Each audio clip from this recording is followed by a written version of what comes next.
Hello and welcome. You found the Social Work Podcast. My name's Jonathan Singer, and I'll be your host as we explore all things social work. In today's podcast, I speak with Dr. Edward Seitz about grant writing.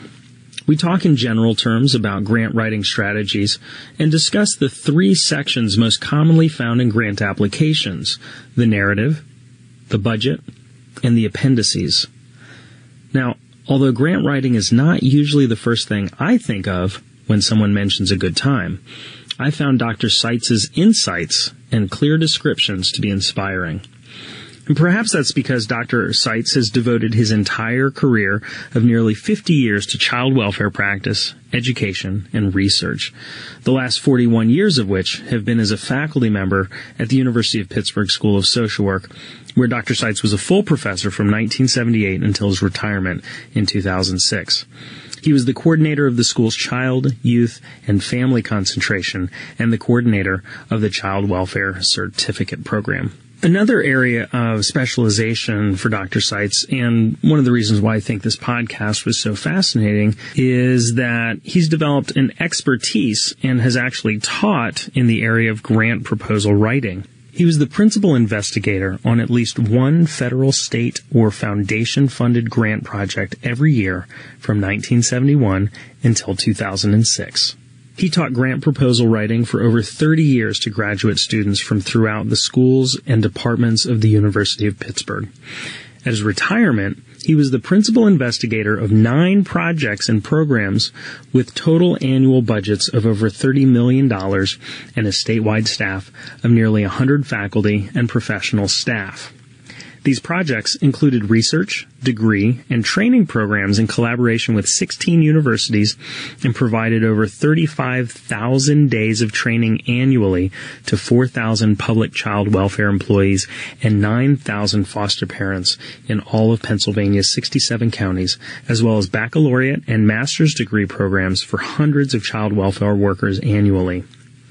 Dr. Seitz has not only written hundreds of proposals, but he's been a proposal reviewer for the federal government, state agencies, foundations, universities, and private agencies.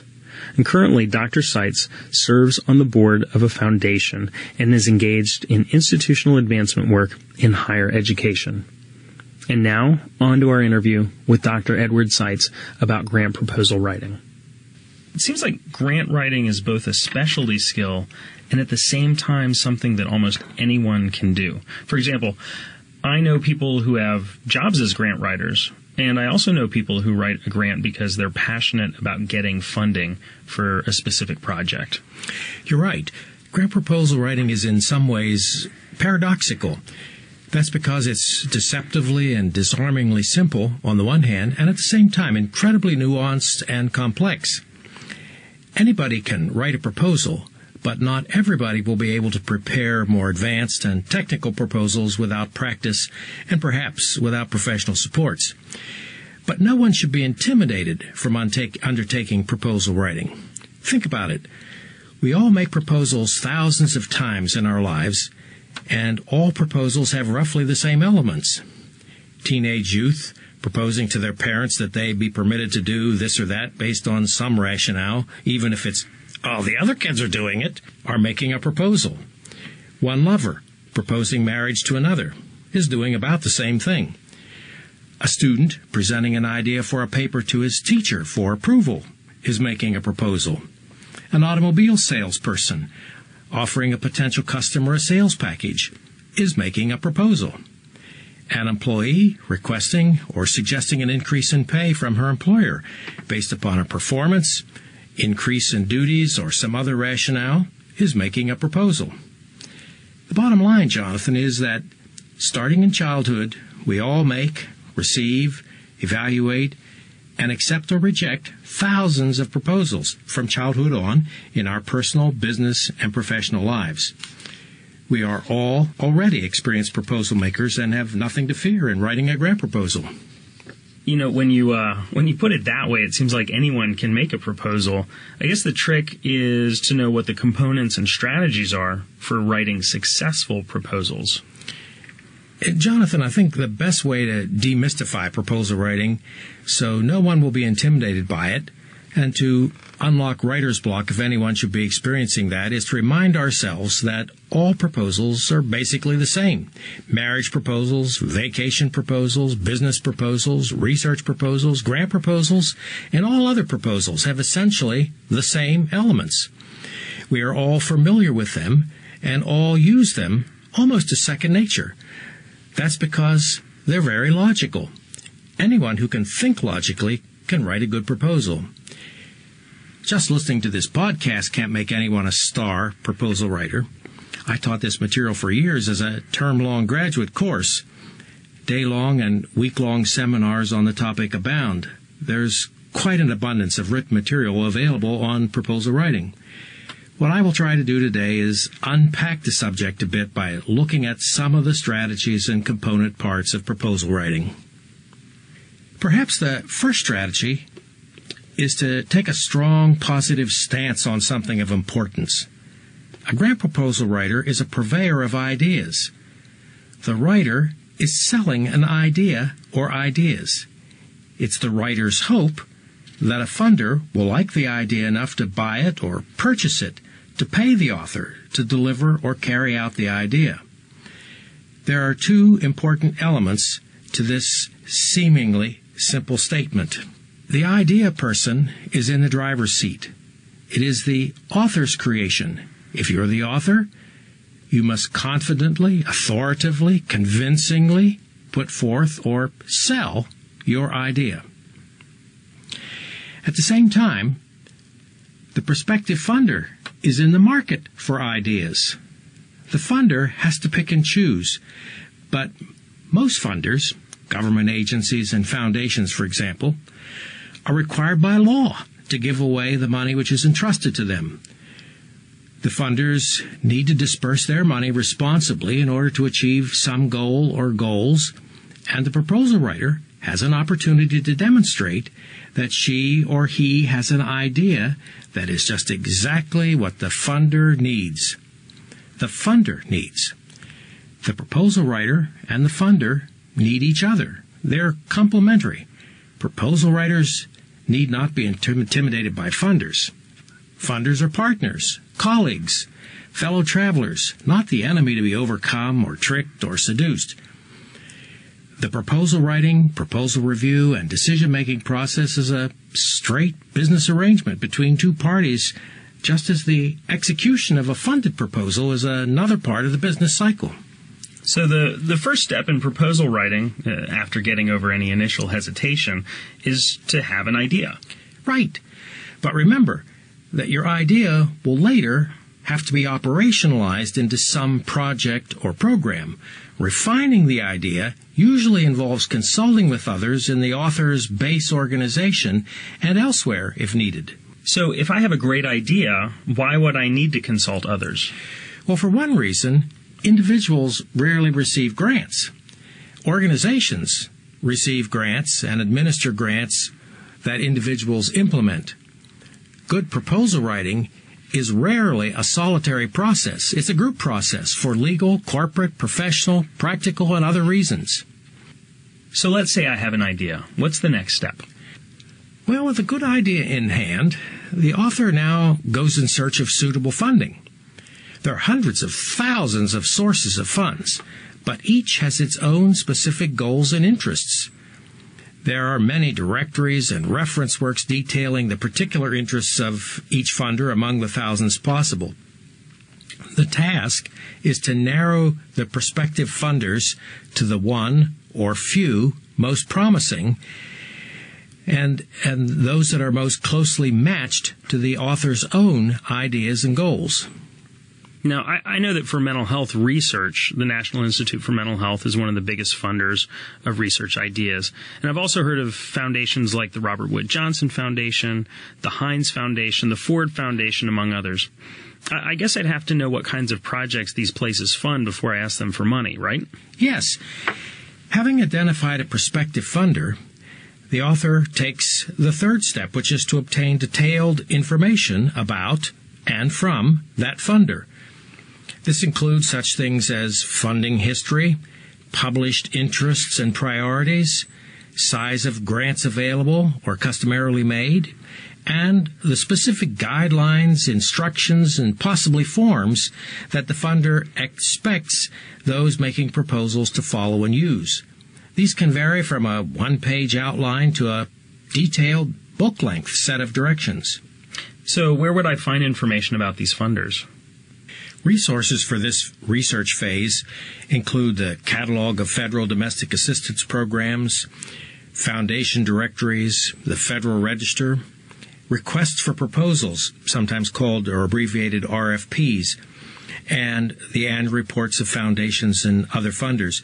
Many of these are available on the Internet, at public and university libraries, branch library collections of the Foundation Center in New York, which is an organization of foundations that seeks to represent the interests of foundations and reach out to the public. And they're also available at many local foundations, government agencies, and fundraising organizations. Some of these fundraising organizations, by the way, are commercial or for paid members only. So let's say I have an idea that I've refined through consultation with others. Once I've identified a funder, what's the next step? Well, the next step is something of an academic one. The question you need to answer in this step is, do the author and the organization really want this proposal to be funded? Now, that might seem like an easy question to answer. After all, the author has put in a great deal of time and effort to research and prepare the proposal. Having made such an investment, there's a temptation to put it directly to work, and work is the key word. The work already done is actually quite small compared to the work ahead. In other words, as difficult as it might be to prepare a grant proposal, it is nothing compared to the amount of work that it is going to take to fulfill the terms of the grant proposal. So now is the time to take stock. Now is the time to review in the cold light of day what the author's realistic chances of succeeding are. And here by success, I actually mean less what the proposal's chances of being funded are, and more what the answers to such questions as the following are. Is this project one in which the author and his or her agency has sufficient interest to pursue it to the finish? If funded, will the staff be able to handle this new project with their other work? Is the author adequate to plan, organize, direct, coordinate, control, and evaluate the project? Keep in mind here that when I say author, I'm assuming the author will become the project director, though sometimes proposals are written for hire by proposal writers not expected to be involved in the project if the proposal is funded. Are the project goals and objectives sufficiently congruent with those of the parent organization? Will the parent organization back the project with administrative and other supports? Are adequate facilities, equipment, release time, and such things available? What risks are there to the author and the organization, and are these risks reasonable? In short, as flattering, professionally important, challenging, and worthwhile as the project may be to the author and the organization, do they really want this proposal to be funded? Keep in mind that a funded proposal is a contract. Many careers have been harmed or destroyed by failure to fulfill the terms of a funded grant proposal. In other words, in failing to fulfill the terms of a contract. Also remember, the author and the organization that sign off on this proposal can never complain about the terms of this contract, because it is they who will have written and submitted the terms of this contract themselves. Default can be legally, financially, organizationally, and professionally ruinous. Making a proposal is a serious action. However, it is just as serious to make a proposal, receive an award, and then decide for one reason or another to decline the grant after it has been offered. Ed, Those are some invaluable words of wisdom. So let's take stock of where we are in this process. Number 1, someone has a bright idea. Number 2, the idea has been refined.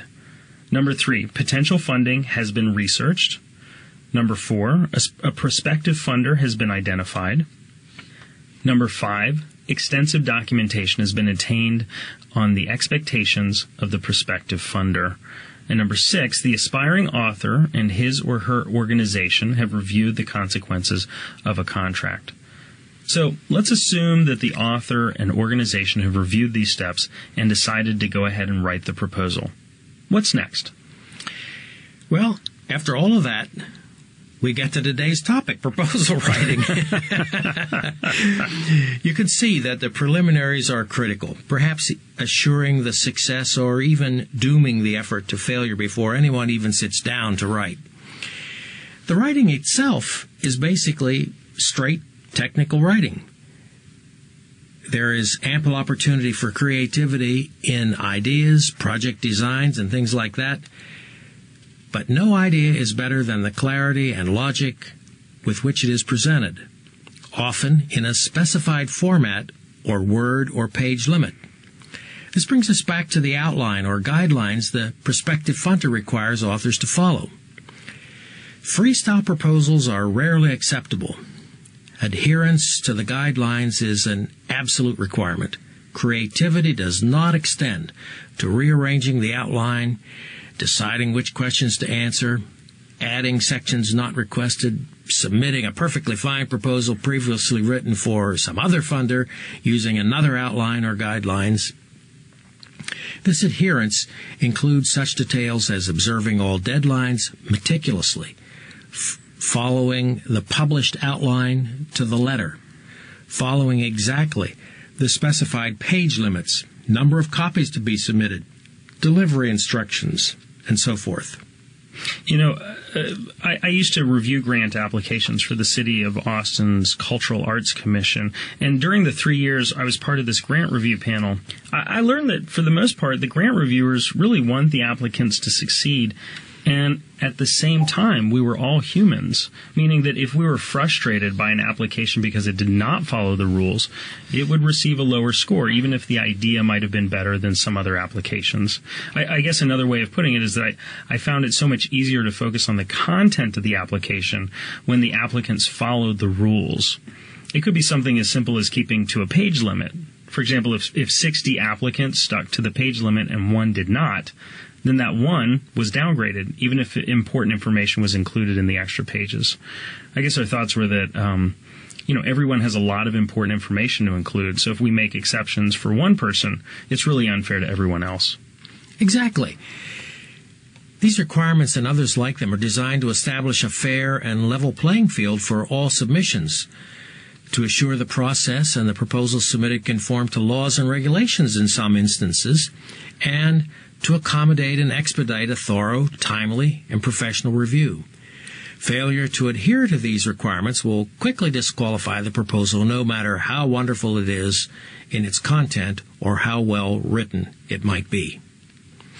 Probably at least 90% of proposals are written to the direction of printed instructions and guidelines, although these can sometimes be rather general. Regardless, a proposal is a proposal, and all outlines have certain common elements. In its most crude form, all outlines address the following questions in one way or another. 1. Who are you, and what qualifies you to present this proposal? 2. What is the problem you seek to address, and why is it important now? What do you propose to do about the problem? 4. How exactly will you go about this, and what exactly will you deliver? 5. How much will it cost? 6. How will you know if you have accomplished your goals and objectives? And 7. What objective evidence is there of the nature, purpose, and capacity of your organization, and what do other qualified parties think of your idea, your approach to addressing it, and even your organization? I think we've made it pretty clear to the listener that it's really important to follow the rules when writing a grant proposal. Join us next week when we go into detail about the 3 sections most commonly found in grant applications: the narrative, the budget, and the appendices.